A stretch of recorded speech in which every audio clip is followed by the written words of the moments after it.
પાછો ભાઈ જોડે આવે છે અને જમવાનું આપે છે, એટલે મોટો ભાઈ એમ કહે છે કે તું જમવાનું કાઢ અને આપણે બંને ખાઈ લઈએ.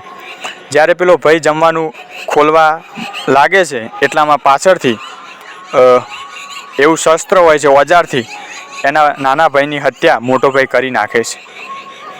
મોટો ભાઈ હત્યા કરીને ખુશ થાય છે કે મેં મારા નાના ભાઈને મારી નાખ્યો, મારા પાસે આટલું બધું ધન છે અને આમાં કોઈનો ભાગ નથી, હું એકલો જ આનો ભાગીદાર છું.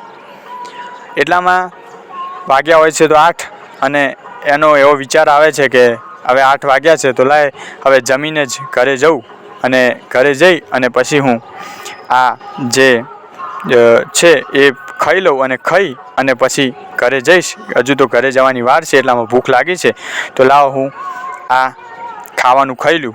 એ ખાવા બેસે છે તો ખાવાની અંદર તો ઝેર હોય છે અને ઝેરના લીધે એ પણ મરી જાય છે. તો પેલો કળિયુગ વિચાર કરે છે કે હું હજુ આવે પણ નથી, હું હજુ રસ્તામાં છું અને આવી હાલત પૃથ્વી ઉપર આ દુનિયા ઉપર થવા લાગી છે. તો હું જો આ પૃથ્વી પર પહોંચીશ તો કેવી દશા થશે.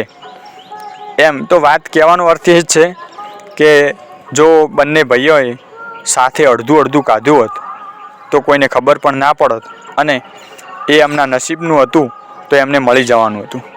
પણ એમને કર્યો થોડો ઘણો લોભ અને લોભના કારણે બંને ભાઈ એ માટલી કે સોનું કોઈ પણ વસ્તુ લઈ શકતા નથી અને બંને મરી જાય છે. Thank you.